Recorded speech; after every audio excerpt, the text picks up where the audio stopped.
Hello everyone and welcome back to another review by Buzzpods. Today we're looking at the Mionix Naos 8200 gaming mouse. But before we go anywhere, let's roll the intro.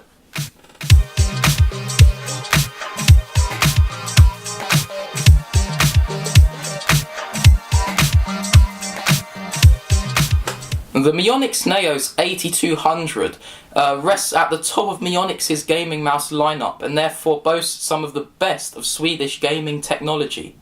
The mouse is almost identical on the outside to the Naos 7000 and 3200, but that isn't necessarily a bad thing, as we'll find out in just a moment.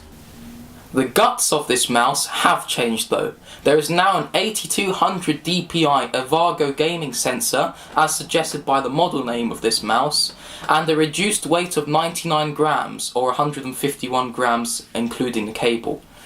With the addition of Omron switches, an ergonomic design, 4 layers of rubber coating, a 32-bit ARM processor, 16.8 million colours, all customizable LED lighting, and 7 programmable buttons, this mouse really does seem to have it all. But we'll find out if that really makes a difference in real-world performance.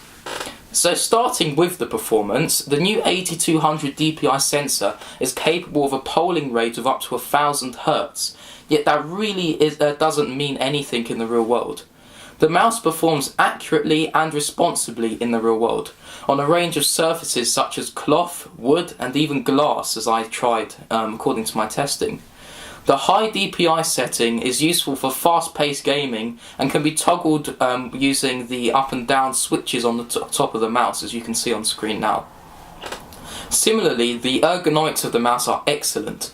The mouse is coated in a comfortable soft touch finish, which hasn't faded after almost a year of use, so seems to be pretty durable. There are a total of 7 buttons on the mouse, all of which are easily accessible, regardless of how you grip the mouse.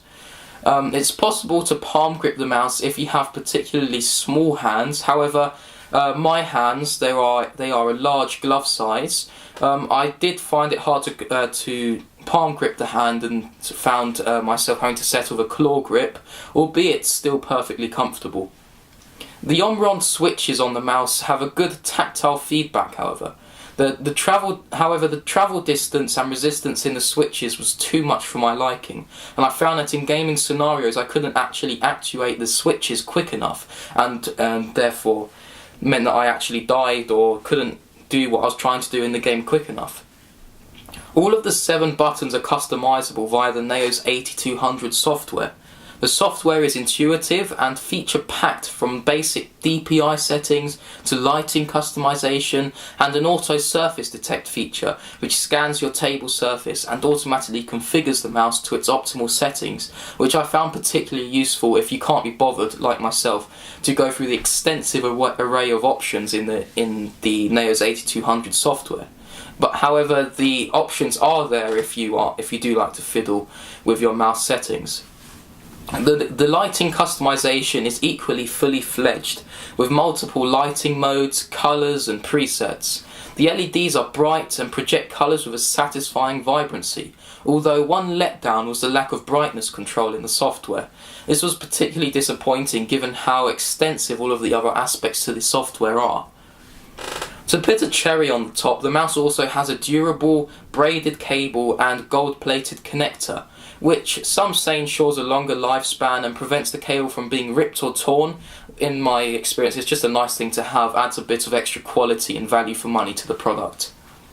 So to sum up the Mionix Naos 8200, I think it's an excellent gaming mouse for someone who is okay with claw gripping their mouse if they have slightly bigger hands, wants a high DPI gaming sensor, customizable lighting, a reasonable price. All our prices will be linked in the article on our website, which is linked in the comments below, in the description below, sorry.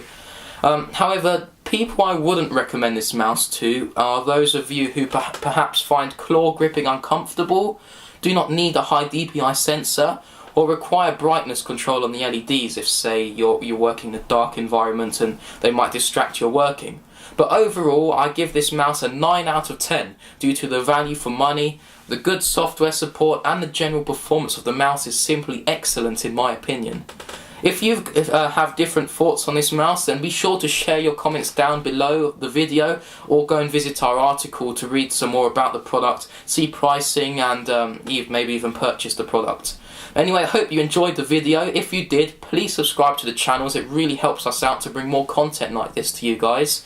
Also, comment to share your thoughts down below, and give this video a thumbs up if you liked it, or a thumbs down if you didn't like it. Either way, I don't mind, as at least I know what your true opinions are, and we can try and adapt our content in the future to suit you better.